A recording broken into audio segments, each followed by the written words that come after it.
yang akan disampaikan oleh Ibu Anissa SPG. Namun sebelum acara kita mulai, kami akan menyampaikan urutan acaranya. Yang pertama yaitu pembukaan, yang kedua penyampaian materi, dan yang ketiga penutup. Menginjak acara yang pertama pembukaan, marilah acara pada kesempatan siang hari ini kita buka dengan ucapan kami bersemangat bagi yang pertama Islam dan yang non-Islam dan persilakan. Bismillahirrahmanirrahim. Terima kasih. Menginjak acara yang kedua yaitu penyampaian materi yang akan disampaikan oleh Ibu Antisari. Waktu dan tempat kami persilakan.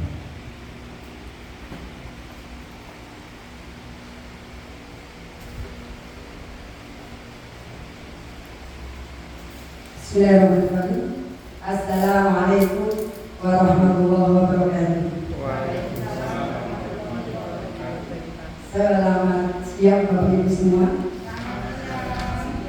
Alhamdulillah Pak Wisnu bisa hadir dalam ruangan ini. Terima kasih dari sendiri buat kita semua untuk melaksanakan komunitas belajar WIBAD dari SD Biadaan Kampanye Wonosobo.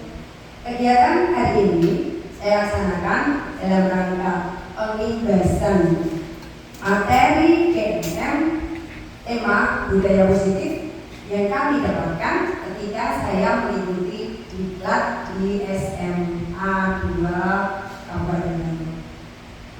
Perlu saya sampaikan kepada Bapak Ibu semua bahwa tema budaya positif ini sebenarnya meliputi 4 modul.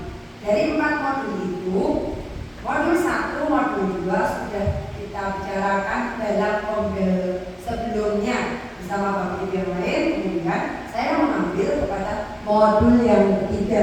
Modul yang ketiga membahas tentang kebutuhan dasar manusia dan 5 posisi kontrol guru. Insya Allah di siang hari ini Jumat 17 November 2023 kita akan belajar bersama. Bapak Ibu siap ya? Siap. Ya. Hari ini Bu Sari mengajak anak-anak saya kelas 1 untuk bertepuk dulu. Biar apa? Biar geng. Anak-anak semuanya siap?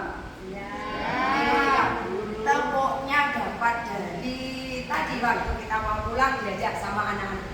Kalau kita bertepuk, kita gunakan jari. Ada jari 1, ada jari 2, ada jari 3, ada jari 4, ada jari 5. Baik, kita eksplikan sebentar. Berkenan untuk berdiri.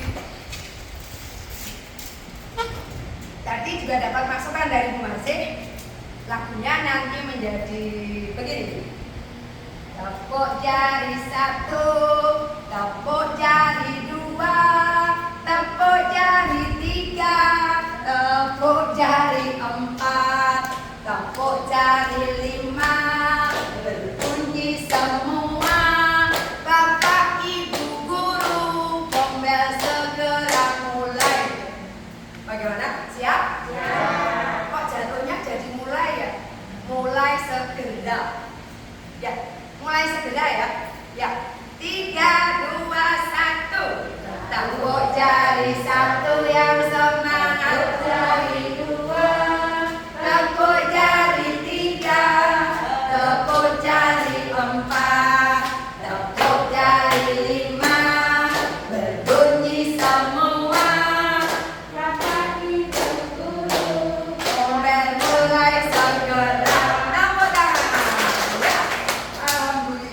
Dengan tepuk tangan rasanya materi ini akan segera kita mulai. Kembali hari ini kalian kita mulai.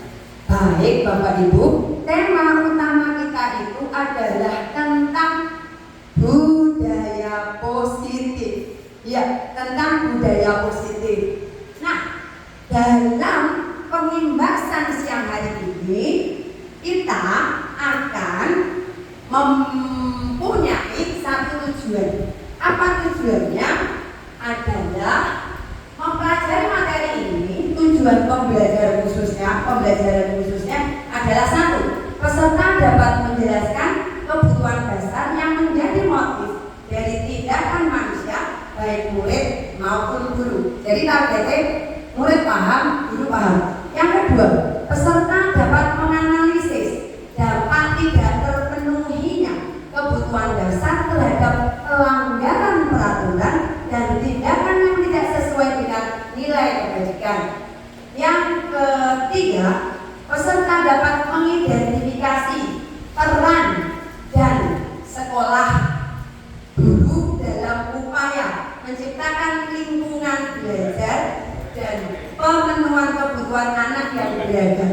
Sedangkan tujuan yang keempat adalah peserta dapat menganalisis secara kritis, reflektif dan terbuka atas penemuan diri yang didapatkan dari mempelajari 5 posisi kontrol ini.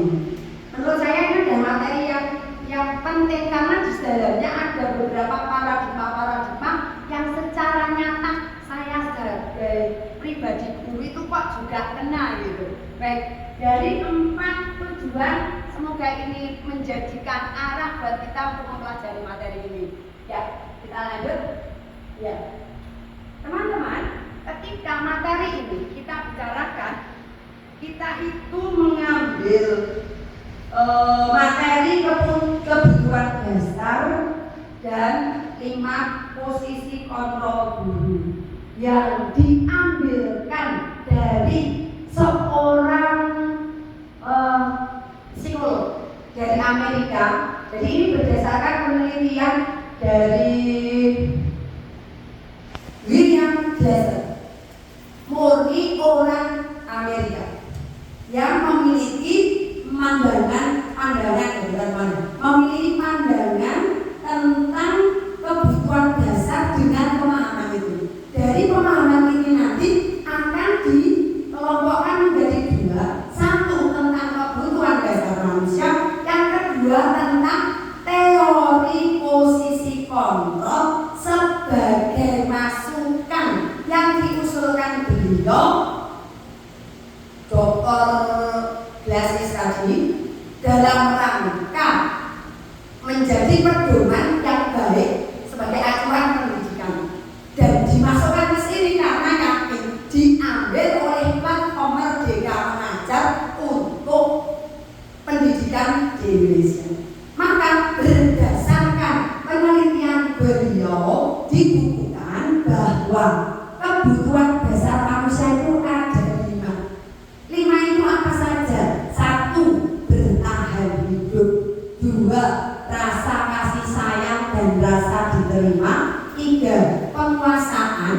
4. Kebebasan. 5. Kesenangan. Kita masuk bahwa ketika orang hidup jelas dia harus memenuhi kebutuhannya. Sesuatu yang ingin dipenuhi agar seseorang itu bisa berlangsung hidup namanya kebutuhan hidup. Berdasarkan pandangan Dr. Glasser ini ada 5. Bagaimana perwujudannya?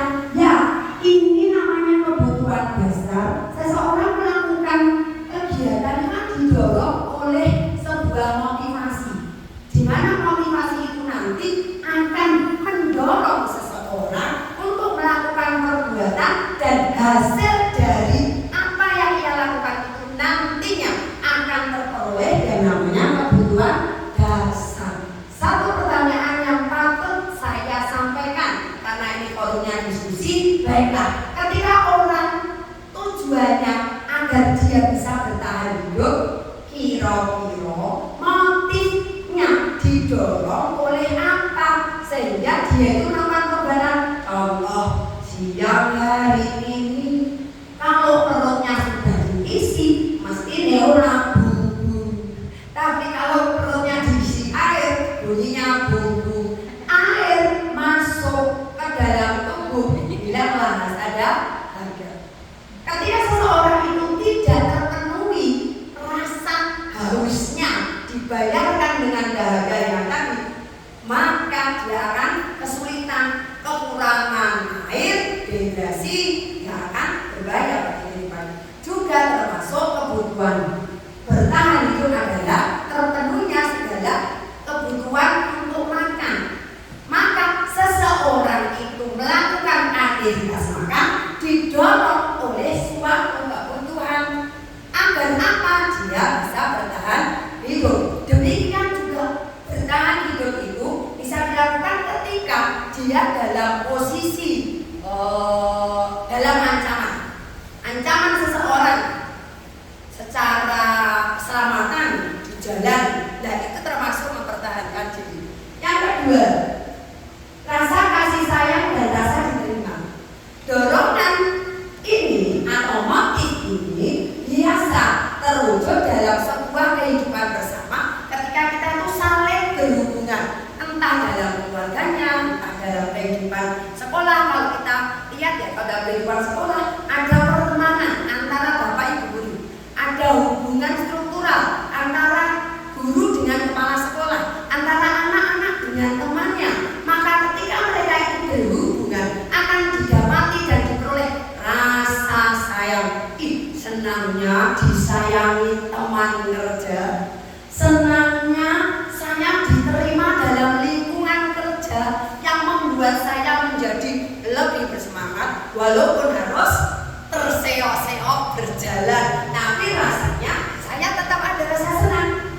Kemudian motif yang ketiga adalah penguasaan, di mana aktivitas penguasaan itu bisa kita laksanakan dengan kita melakukan sebuah perbuatan di mana perbuatan itu akan melahirkan suatu kekuatan, power dalam diri kita, yang power itu akan menyumbang pada aktivitas kita. Nah, itulah penguasaan. Kemudian kesenangan. Saya yakin kita melakukan aktivitas hari ini berusaha tak datangkan rasa senang, walaupun awan panas-panas kegiatan kombel ini akan kita laksanakan. Kita akan dapat ilmu, kita dapat pertemuan, ada rasa keterpuasan dalam hati, maka kesenangan itu akan didapat. Kemudian ada ini, nah ini yang gambarnya kupu-kupu itu terbaca apa ya? Kebutuhan dasarnya adalah kebebasan. Ngomong punya ngomong, dari hasil kemarin kita bicara, apa ya kebutuhan kebebasan itu kebutuhannya harus selalu terpenuhi. Karena secara konsep yang namanya kebebasan itu adalah suatu kondisi ketika seseorang itu bebas melakukan apa-apa. Kemarin saya bilang tanpa beban, tanpa ada tekanan, dia boleh memilih untuk melakukan. Cuma realitas di lapangan kemarin pada saat kita bicara hal ini di dalam diklat kemarin itu ramai teman-teman. Mengapa? Karena ada banyak yang mengungkap fakta. Fakta tentang apa? Upaya yang dilakukan oleh seorang guru dalam rangka menanamkan akhlak karimah, terutama dalam syariat beragama, berbenturan dengan kebutuhan dasar kebebasan itu, hingga akhirnya didapati bapak ibu guru yang berjalan mengikuti ketentuan sekolah untuk mengajak muridnya punya adab yang baik, punya kewajiban, karena memang sudah disepakati untuk sholat. Maka ada salah satu bapak guru yang ada di belahan wilayah timur Indonesia berusaha mengajak seorang siswanya, tetapi berakhir dengan dibawa ke pengadilan, bahkan dituntut dengan nilai 50 juta. Sehingga pembahasan hal ini kemarin sempat menjadi pembahasan yang harus dituntaskan lagi. Semoga besok pas pertemuan berikutnya akan bisa jadi bahasan. Nah, dengan adanya ini, maka saya itu berusaha untuk mengambil negara Indonesia itu kan negara yang berdasarkan Pancasila, betul ya? Negara yang berdasarkan Pancasila di mana sila pertama berbunyi ketuhanan yang Maha Esa, di mana ketuhanan yang Maha Esa di situ memberikan suatu jaminan bagi setiap warga negara Indonesia untuk menjalankan kewajibannya. Nah,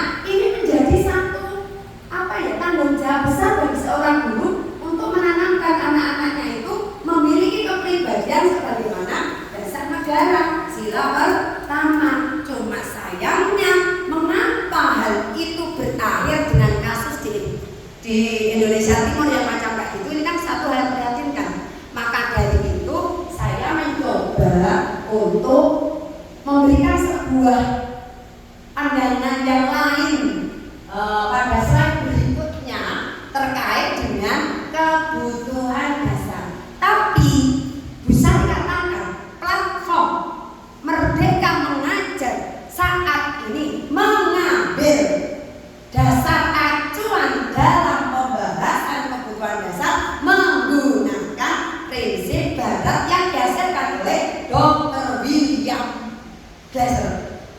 Faktanya memang demikian. Maka karena kemarin ada pembahasan dengan slide kedua, ini salah satu aja. Nah, ini sama berbicara tentang manusia. Tidak bisa lepas dan tidak bisa kita pungkiri, manusia itu diciptakan oleh Tuhan Yang Maha Esa. Kalau saya sebut Allah Subhanahu wa Ta'ala, maka kalau berdasarkan sebuah kitabnya namanya Kitab Nidom Islam, itu dijelaskan bahwa ketika Allah Subhanahu wa Ta'ala menciptakan manusia itu diberikan potensi dasar, yang itu juga merupakan modal dasar dalam 3 pengelompokan besar. Apa itu? 1, kita diparingi akal, maka menempatkan manusia sebagai orang yang punya derajat makhluk yang memiliki derajat paling tinggi dengan mau menggunakan akalnya. Kemudian yang kedua, diberikan kebutuhan jasmani. Apa perwujudan kebutuhan jasmani? Yo makan, minum, bahkan istirahat, tidur, jalan-jalan, duduk, itu sebagai sarana istirahat yang harus dilakukan. Kalau kebutuhan jasmani itu tidak terpenuhi, maka akan berakhir dengan rusaknya badan dan akhirnya orang itu akan meninggal. Dalam konsep Islam, kebutuhan jasmani itu tidak datang sendiri, tetapi diparingi sejak awal oleh Allah Subhanahu wa Ta'ala. Kemudian yang ketiga, naluri. Nah, ini ketemunya di sini Bapak Ibu. Kalau di dalam syariat Islam, dalam Kitab Nidom Islam dijelaskan, saya nyambungnya di sini. Apa itu memberikan potensi itu selain 2 yang sudah dibicarakan, ada satu lagi, yaitu naluri atau goriza. Gorizanya apa? Goriza pertama itu survival, itu adalah bertahan hidup. Yang kedua, goriza seksual. Goriza seksual itu dalam rangka untuk mempertahankan jenisnya. Ketika seseorang itu mempertahankan jenisnya, contohlah misalnya Patri, untuk mempertahankan jenisnya Patri, mempertahankan jenisnya Sari, Patri menikah, Sari menikah, berkeluarga, dapat keturunan. Nah, keturunan menikah, berkeluarga itu perbuatan dalam rangka memenuhi naluri seksual yang tadi kalau dalam penjelasan Dr. William Glasser itu masuk pada kesenangan, itu masuk ke dalam keberlangsungan hidup. Kemudian yang ketiga itu religius atau naluri agama, atau bahasa Arabnya naluri tadayun. Nah, di sini nampak bahwa pembahasan berdasarkan Pak Dr. Glasser itu mengambil sebagian yang ada di sini, tapi secara pemahaman sehingga tidak memasukkan unsur religiusitas atau agama. Maka saya di sini, karena saya memang jujur waktu itu juga bingung mencari pendapat, maka di forum ini saya sampaikan agar seseorang itu bisa mengontrol kebebasannya, dia harus tunduk pada aturan. Aturan apa? Aturan agama pada setiap orang yang dia yakin dengan pilihan agamanya.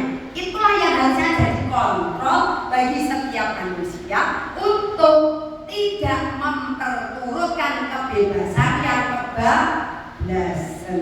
Saya yakin di negara Indonesia konsep akan kebebasan itu diberikan, tetapi ada rambu-rambunya. Tapi kalau saya baca dari beberapa dari kitab yang ada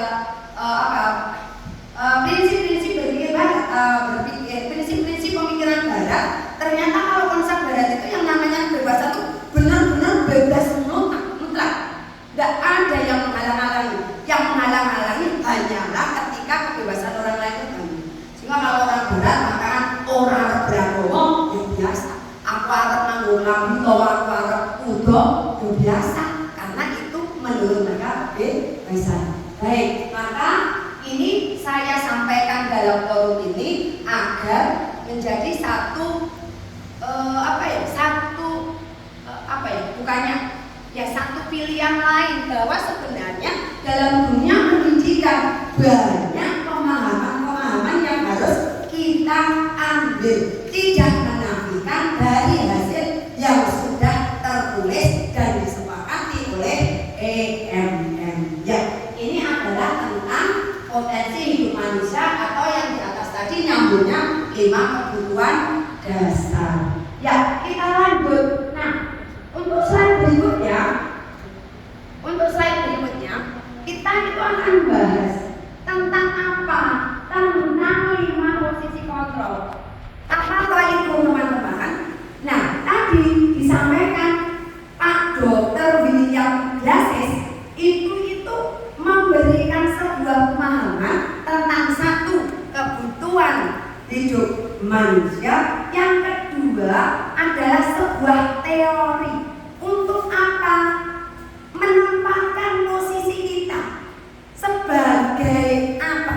Tetapi ini adalah pengajuan beliau atas beberapa miskonsepsi dari berbagai macam acuan pendidikan yang sudah ada dalam diri kita.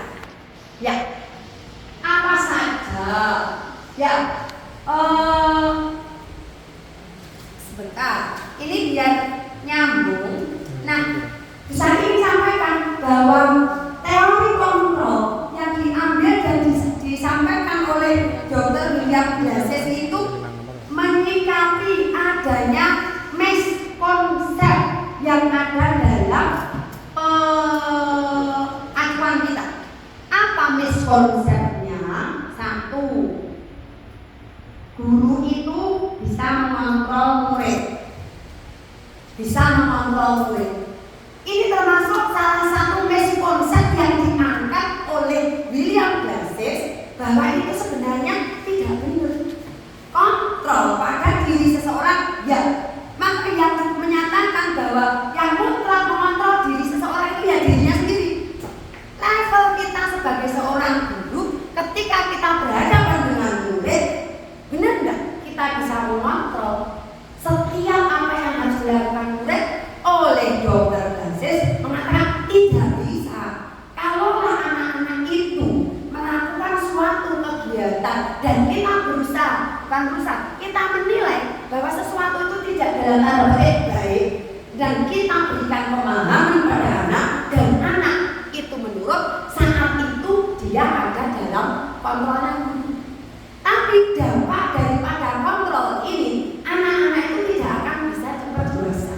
Dia akan selalu berharap bergantung kepada orang yang akan selalu memberikan kontrol, berupa masukan, berupa kritikan. Itu miskonsep yang pertama. Maka esensi materi ini hendaklah bagi orang yang eseh duwe pikiran guru iso kontrol murid berdasarkan Pak Doktor ini tadi, itu orang benar. Kemudian yang kedua, kontrol berikutnya itu apa? Bahwa penguatan positif yang efektif itu akan bermanfaat. Saya mendengar pertama itu juga saya bilang penguatan positif kepada anak-anak itu kan hal yang baik, tetapi di sini kok dikatakan sebagai suatu miskonsep. Karena apa? Di sini kan penguatan positif atau juga bujukan itu sifatnya bentuk kontrol. Maka setiap upaya untuk mempengaruhi hal itu dalam jangka waktu tertentu akan berpengaruh kepada anak. Sehingga anak ketika dia cocok dia mengakui, ketika dia tidak cocok dia akan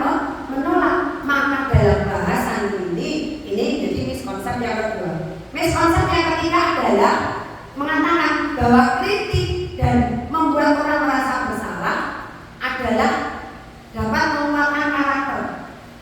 Saya jadi ingat saya itu mudah-mudahan sehingga ketika ada diajak ngomong, ya anak taunya wah dimarahi, dikritik, kemudian biasa ketika seperti itu kan akibatnya menimbulkan rasa bersalah, sehingga anak kemudian mengakui ya gua bla bla bla bla kayak gitu. Ternyata ini diangkat oleh dokter Blases itu sebagai miskonsep, di mana miskonsep itu disarankan, saya bahasa ambilnya bahasanya disarankan untuk dirubah.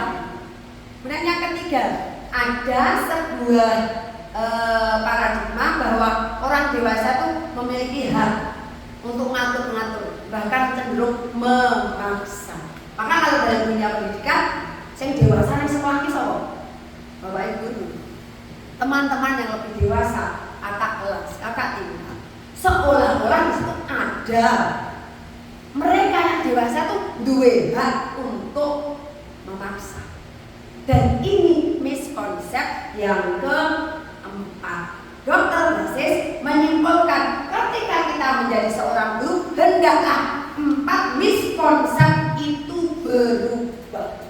Maka beliau akhirnya menyampaikan sebuah teori namanya teori kontrol, yang di sana isinya adalah pilihan bagi seorang guru untuk bisa menempatkan dirinya sebagai posisi apa. Baik, kita cermati 5 posisi kontrol. Pertama, karena mau perbuatan didorong motivasi. Kolom pertama kolom motivasi. Yang kedua, kita langsung bicara tentang posisi kontrol, di mana dalam bahasan dokter Blases itu posisi kontrol itu 5. 5 itu apa saja? 1. Posisi tipikal guru penghukum. 2. Membuat orang bersalah. Yang ketiga, posisi guru yang juga sebagai teman. Yang keempat, guru sebagai pemantau. Yang kelima, manajer. Dari 5 posisi ini ternyata 2 termasuk 1 posisi yang membawa dampak bahwa ketika anak diperlakukan dengan posisi itu, anak itu cenderung untuk menghindari. Sebisa mungkin ketika dia bersalah, dia akan menghindari perbuatan itu hanya karena takut hukuman aja. Dan ini sifatnya adalah datangnya dari luar. Siapa itu? Ya guru tadi, bukan dari dirinya sendiri. Kemudian 2, posisi yang kedua itu adalah posisi teman. Guru menempatkan dirinya sebagai teman. Kemudian guru menempatkan dirinya sebagai pemantau. Maka ada 2 posisi ini berdasarkan pengamatan beliau karena beliau seorang psikolog, maka didapati kesimpulan bahwa perilaku itu akan memunculkan suatu harapan, imbalan atau pergantungan kepada orang lain. Kemudian posisi yang kelima adalah posisi manajer. Artinya apa? Guru diharapkan dari pemahaman ini dia menempatkan sebagai manajer. Bagaimana perilaku, aktivitas, kata-kata yang dipilih oleh seorang guru ketika kita mau menganalisis aku ini posisinya apa yo? Apakah aku posisinya penghukum? Apakah aku posisinya suka membuat anak-anak merasa bersalah? Atau saya sebagai teman?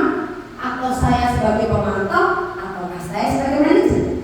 Nah, di sini ada bukan satu ya, ada satu paparan di sini, sehingga bagaimana tipikal guru penghukum ketika guru mendapati anak melakukan kesalahan, perilaku guru penghukum itu adalah menghardinya. Kemudian dia menunjuk-nunjuk, nah kamulah yang salah. Bahkan walaupun dia itu tidak menunjuk-nunjuk dengan halus, tetapi menggunakan kata sindiran. Guru kadang akan mengatakan, kalau kamu tidak melakukan, awas ya, rasakan nanti tidak akan ada lagi. Nah itu tipikal penghukum.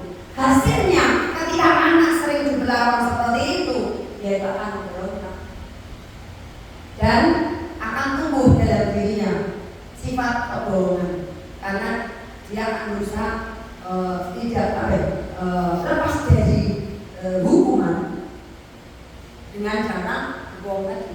Dan ini dampak yang tidak baik. Maka pemahaman tentang posisi kontrol dalam dunia pendidikan menjadi sangat penting. Yang kedua, posisi guru sebagai pembuat orang bersalah.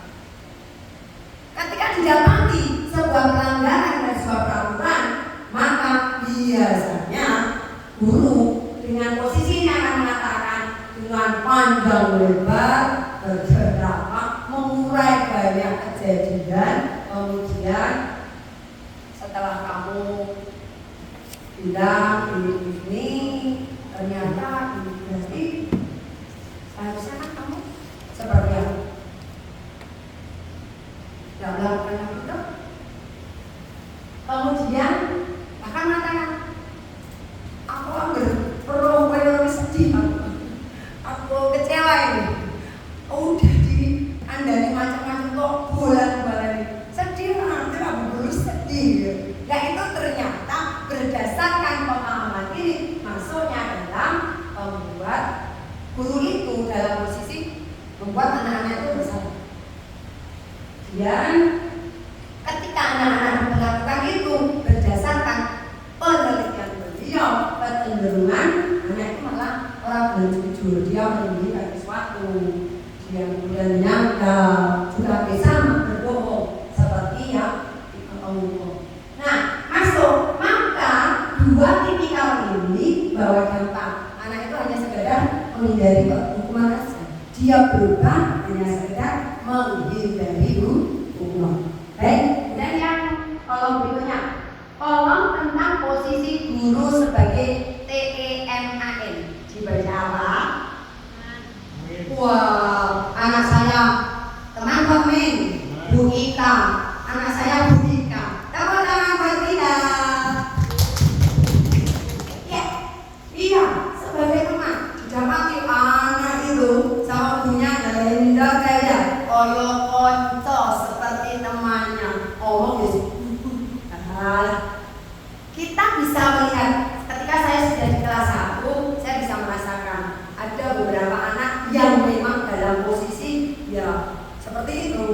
Cuma yang perlu ditanyakan, posisi teman itu yang bener seperti kok bener berdasarkan penelitian adalah seperti ini. Ya, ketika guru mendapati anak-anak bermasalah, guru itu menempatkan sebagai teman, maka guru itu akan ya dekatilah anak-anak itu yang bersalah itu sambil diajak ngomong-ngomong seperti temannya lah. Jadi anak diperlakukan seperti teman, diajak ngomongnya ya santai aja, ayolah, anak akan tahu aku kan punya kamu, ngomong aja, ada apa. Tapi dalam hal ini kalau kan ini pemahaman ini kan hasil sebuah penelitian. Dari hasil penelitian ini ternyata mengarahkan ketika guru itu menempatkan diri sebagai teman, kita bisa lihat sendiri ya, kadang-kadang ada rasa anak itu tidak bisa bedakan. Ini kalau ngomongnya ini kan dan tanda petik walaupun tidak jadi standar mati itu harus dihormati dalam tanda petik kayak gitu, tetapi tetap harus ada perbedaannya ketika guru sebagai guru dan ketika dia menempatkan dirinya untuk menggali satu. Kemudian maksudnya ketika itu ada makamat itu adalah guru sebagai pemantau. Nah, memantau itu menggunakan standar. Standar itu ya berdasarkan data, perhitungan. Maka biasanya guru itu akan mengkontrol ini, ngawalin ini, wes berapa kali, wes begini, tok bulan ini, sekarang ini kayak apa yo orang apa. Nah,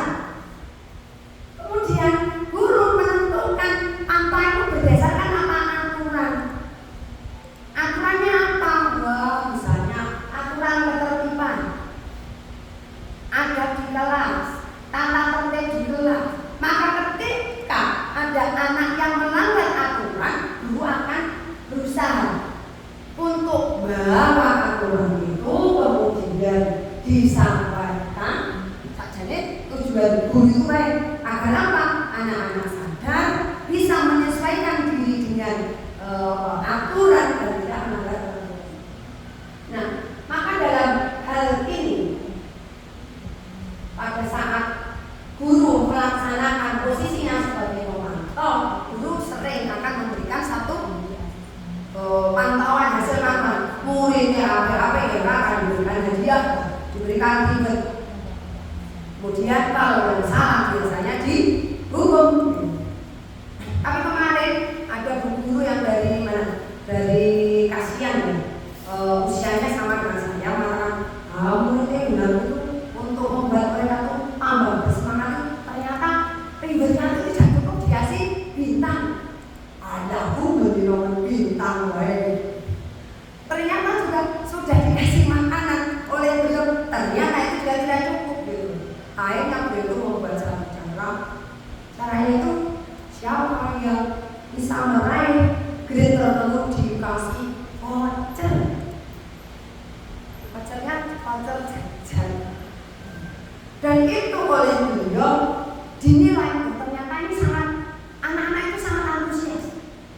Tapi pada kenyataannya menurut Dr. William Blasis, posisi pemantau itu tidak dalam rekomendasi untuk direkomendasikan. Karena yang direkomendasikan itu adalah tipikal guru sebagai manajer. Ya, guru harus bisa menempatkan dirinya sebagai manajer. Halo, manajer itu apa ya? Di sini ada seorang manajer yang hadir, Pak Wisnu, saya minta masukan Pak. Posisi manajer dalam hal ini apa Pak? Untuk membantu pemahaman konsep tentang manajer. Kita mengelola, kemudian kita memberikan. Ya, terima kasih terkait dengan posisi manajer. Tentu di sini lebih dalam ke arah pengelolaan dalam manajemen terkait dengan bagaimana merencanakan, melaksanakan, kemudian ada kontrol di dalamnya, kemudian ada seleksi sehingga suatu kegiatan atau program terlaksana dengan baik. Ya, nah ini konsep manajer. Nah, menurut Dr. Blasis, kita tuh diminta setiap guru untuk bisa menjadi posisi manajer. Sehingga 4 posisi UI tidak dalam posisi yang direkomendasikan. Maka saya katakan ini satu hal yang saya sendiri salah pribadi. Wah, ini PR berat nih buat saya untuk menerima legowo atas penelitian Dr. Blasis tadi. Saya tidak tahu kalau teman-teman gimana, kalau ibu yang lain gimana. Mungkinkah punya rasa seperti saya? Saya berpikir banyak ini aku ini lihat jadi manajer anakku, sopo adik, saya juga masalah kayak gitu. Manajer anak yang posisinya misalnya kesulitan di dalam belajar, ABZ sudah dilakukan, tetap jalannya seperti itu.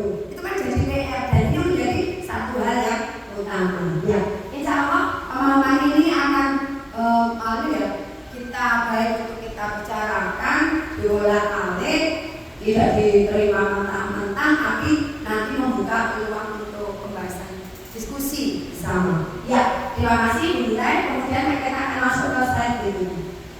Nah, di sini ketika kita itu mau ngecek sajane aku kuwi posisiku apa toh, maka ketika kita itu memberikan tugas-tugas, sering kita itu melakukan pernyataan-pernyataan. Nah, pernyataan satu, saya kecewa sekali loh dengan kamu. Kamu itu sudah diberikan sebuah pemahaman, kok dia masih seperti itu. Berarti di situ tipikalnya adalah untuk membuat menghadirkan rasa bersalah. Itu kata-kata yang menurut penelitian begitu. Yang dia ketika anak-anak melakukan kesalahan, ya saya bolak-balik tidak pernah benar melakukan ini. Buat bisa meneliti,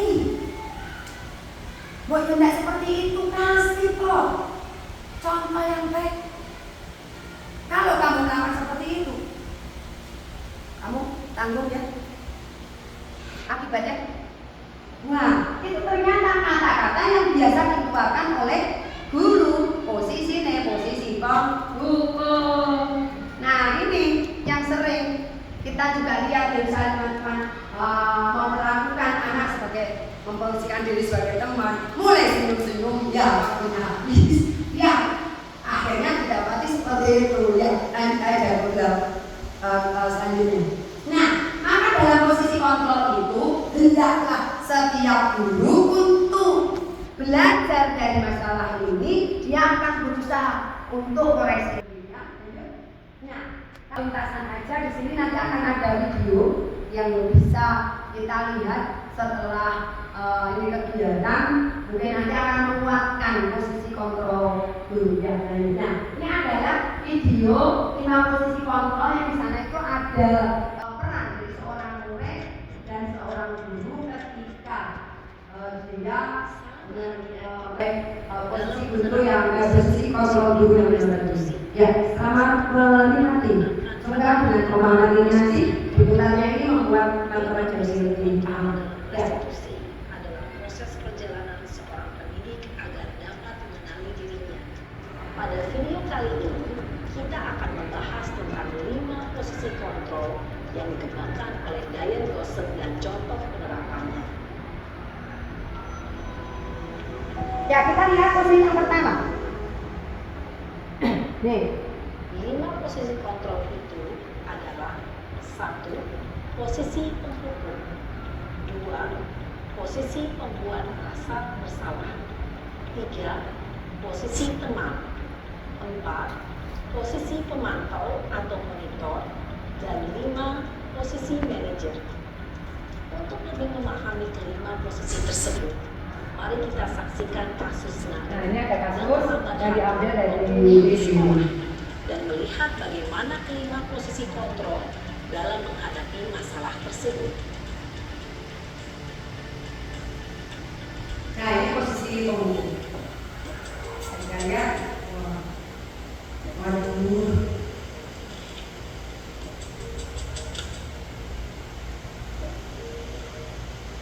Naren, sini kamu. Rasakan kalimatnya. Intonasinya.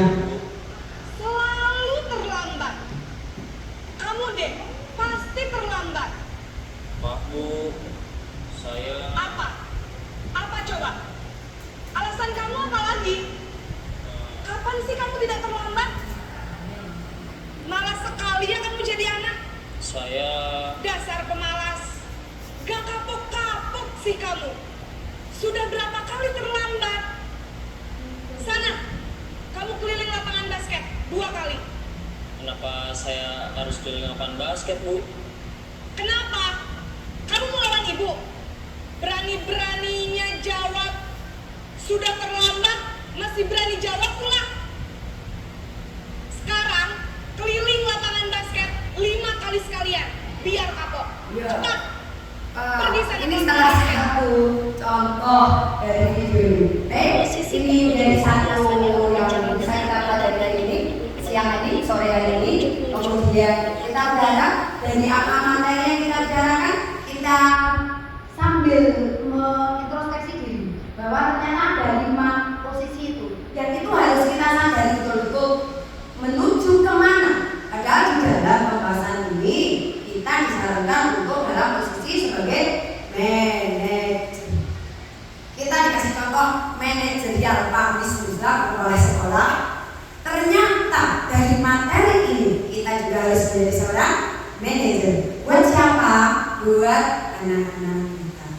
Baik, terima kasih materi ini kita cukupkan sampai sekian.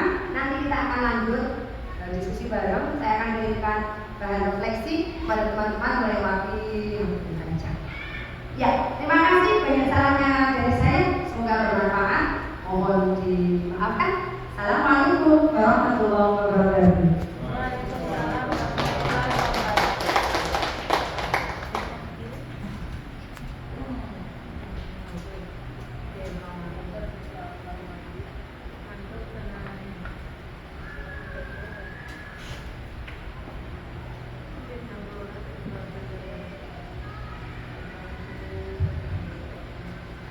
Demikian tadi penyampaian dari oleh Bu Andisari. Sekali lagi tepuk tangan untuk Bu Andisari.